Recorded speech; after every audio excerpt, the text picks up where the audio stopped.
All right, so today we are going to be talking about figurative language and the different types of figurative language, okay? So you're going to watch this video lesson and then you are going to go complete the learning activity in our classroom. So, first of all, we're going to talk about what is figurative language.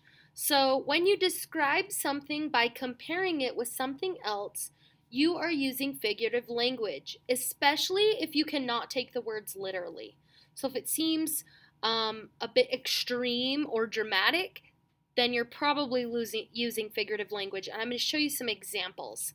Some sound devices are also considered to be figurative because they compare words to sounds, okay?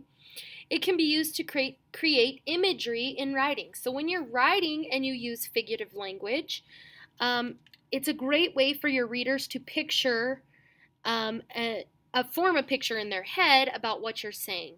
So we're going to talk about metaphors, similes, hyperbole, idioms, onomatopoeia, alliteration, personification, and cliches today. So the first one is a metaphor. So this states a face or draws an image by the use of comparison. Okay, so I give you an example here. The classroom was a zoo. So if I were to say to you, if I were to go home and describe, my husband asked me, how was school today? And I said, oh, my class was a zoo. That would give him an idea in his head about how my class was acting, right? So in this picture, the teacher's tied up, which the chances of that happening are very slim, I hope. And there's papers flying, there's kids up and out of their seats. She looks like she's going crazy, right? So by saying the class was a zoo, that's a metaphor because it's creating this picture in your head. Okay, similes. So uses like or as to compare one object or idea to another to suggest they are alike or similar. So my example is busy as a bee. Okay, so if I said, my friend Sarah is as busy as a bee. Okay, you could picture Sarah. Maybe she's a little bit high strung. Maybe she's very energetic. Maybe she's moving around a lot. Maybe she's very, just busy and you think about a bee when they're around you if you're outside. They're buzzing past you very fast and things like that, okay? So busy as a bee, and I love this little photo because he has something in every hand and he's talking on the phone, he's drinking coffee, playing soccer, taking notes, eating ice cream, okay? So he's doing all those things, so he is busy as a bee, and he's literally a bee, which I think is super cute. Okay, hyperbole is an exaggeration that is so dramatic that no one would believe the statement is true.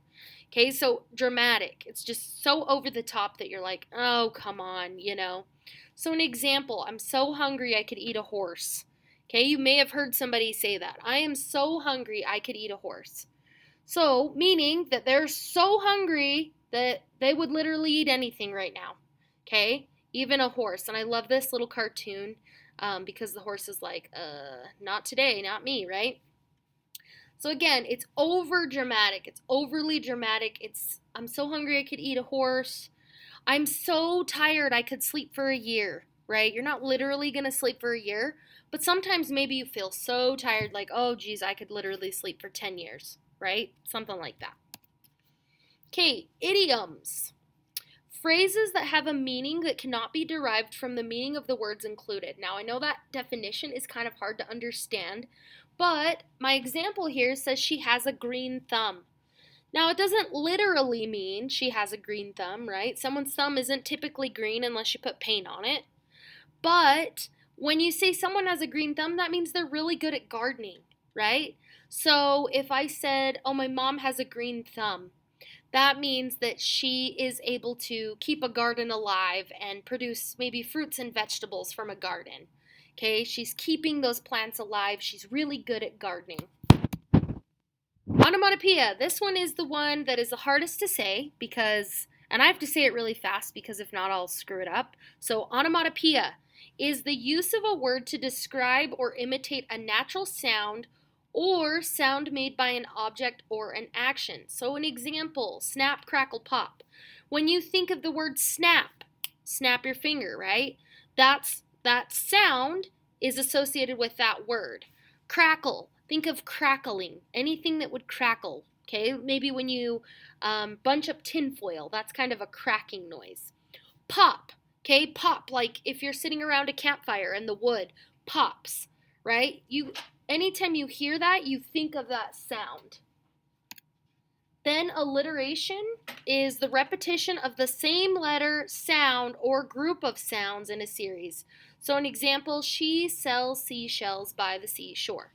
Okay, so that that S sound is a repetition of the same sound, could be the same letter. In this case, it is the sound and letter, or group of sounds. Personification is a figure of speech in which human characteristics are given to an animal or an object. So, for example, the car danced across the icy road. The car didn't literally grow legs and dance, right? The car just danced across the icy road. So it slid across the icy road. So you're giving human characteristics, right, to something like an animal or an object. Personification's used a lot in movies. So think of like cartoons with animals in it. If you've ever seen that movie, I'm trying to think, Sing. Okay, Sing is a great example of personification because all the animals in that movie talk and they sing, right? And then the last one we're going to talk about is cliches. Okay, so a cliche is an expression that has been used so often that it has become boring. So, for example, at the end of every Disney movie, typically they say, and they lived happily ever after, right? It's something that's kind of overdone. Oh, that's so cliche. All right. Now it's your turn. So, you're going to go to the assigned learning activity and you are going to complete that. Make sure you hit submit so I get it from you.